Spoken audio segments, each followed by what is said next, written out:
For today's video nga pala is nagpalit na nga pala ako ng bedsheet saka mga punda. Isang linggo na rin kasi ito saka medyo nangangati-ngati na nga rin ng mami roan nyo. Pag may mga maliit ka talagang anak is mabilis nga talagang madumihan tong mga bedsheet. Lalo na nga kapag nadedi pa nga sila ng gatas. Minsan kasi hindi talaga natin maiiwasan yung tumutulo or pumapatak-patak yung mga gatas nila dyan sa may bedsheet. O kaya sa may punda. Pwede nga lang araw-araw magpalit kaso mahirap talagang maglaba. After ko nga makapagpalit is nag-vacuum naman ako ng sahig namin. Ngayon na nga lang ulit ako nakapag-vacuum kaya nga nagulat nga rin ako sa sobrang daming ang dumi na nakuha ko. Kahit nga araw-araw akong magwalis dito is hindi pa rin nadadala lahat. Mainam talaga akong magba-vacuum tayo. Kainangat ko na nga rin pala yung foam na yan at marami nga palang alikabok. Dahil nga may pasok na nga si Ate Yumi is namlansya na nga rin pala ako ng uniform niya. 2 days na nga lang pala siya may pasok kasi magmamahal na araw na nga. Ito nga at pang 2 araw lang talaga yung pinlansya ko para sa kanya. Siyempre nag-iingat na nga rin pala ako sa pagpaplansya. Alam nyo na nadadala na nga ang mamiroan nyo.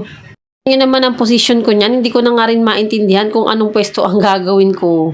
Hirap talaga kapag walang kabayo na gamit kaya nagtitiis na nga lang din ako dito sa unan. Yun na nga lamang at mabait nga ang bunsuan ko nung mga oras na yan kaya nga nakatapos ako ng mabilis dito sa pamamlansya ko.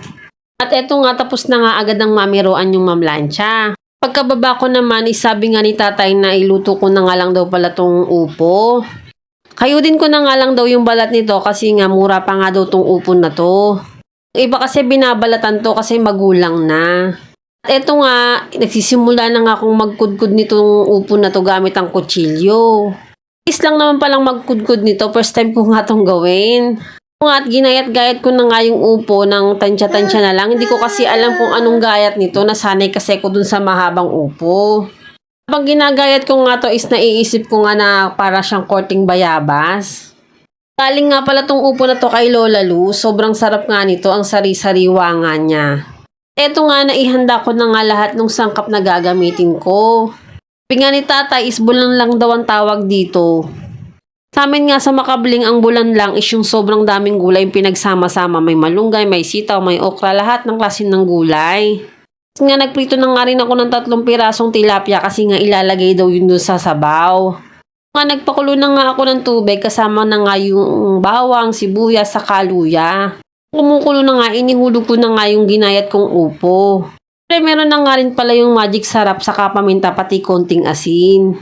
Nga, nung kumukulo nga ulit, hinulog ko na nga rin pala yung pinirito kong isda.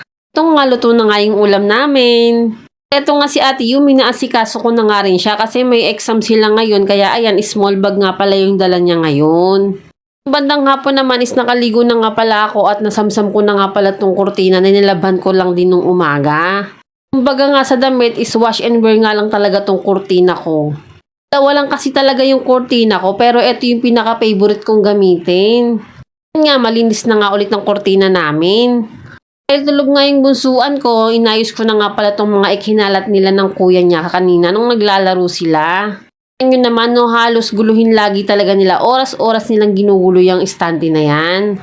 Nga lamang at nakatulog na nga yung bunsuan ko at nakapag-ayos-ayos na nga ako dito. Samantala ko na nga yung pagkakataon pero sigurado ako pagkagising nila is guguluhin ulit nila yan mamaya. Kaya nga ang mga dedehan nila is ginugulo nga rin nila at napupunta pa nga dito sa ilalim ng istante. Siya hanggang dito na lang po muna. Salamat sa panonood. Bye!